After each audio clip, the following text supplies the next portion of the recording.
এই দেখুন, আজকে একটা খুব ভালো দিনে আমি আপনাদের কাছে একটা ছোট্ট ভিডিও নিয়ে চলে এলাম। এই দেখুন, জগন্নাথ বাবার পুজো করছি। এটা আমি আইবুড়োবেলা থেকেই করি, আমার খুব ভালো লাগে পুজোটা করতে। আমি বাপের বাড়িতে যখন করতাম তখনও খুব ভালো বড় করে করতাম। বিয়ে হওয়ার পরেও করেছি, কিন্তু এইখানে একটু অসুবিধা হচ্ছে। একটু এইখানটা একটু মানে এই ঘরটা না, ঠাকুর ঘরটা একটু ছোটো হয়ে গেছে, আর যেখানে আমরা মানে ঠাকুর রাখি সেই সিংহাসনটা একটু রং করতে দিয়েছে। এই কারণে এইভাবে একটু পুজোটা করেছি। আর যতটুকু পেরেছি, যেরকমভাবে পেরেছি করেছি। কারণ আমার একটু প্রবলেম ছিল, ওই কারণে আমি কিছু করে দিতে পারিনি। আর শরীরটা আমার খুব খারাপ ছিল, ওই জন্য কেনাকাটিও কিছু করতে পারিনি। খুব ছোট করে করেছি।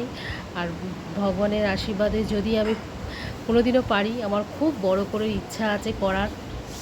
খুবই ইচ্ছা আছে আমার যে আমি একটু খুব বড় করে ধুমধাম করে লোকজন বলে আমি একটু পুজোটা করব। যদি ভগবানের আশীর্বাদে আর আপনাদের আশীর্বাদ যদি থাকে, তা তো নিশ্চয়ই পারবই।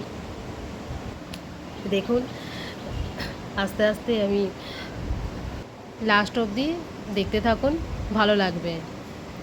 আর এই ভিডিওটা যদি ভালো লাগে, একটা লাইক করে দেবেন।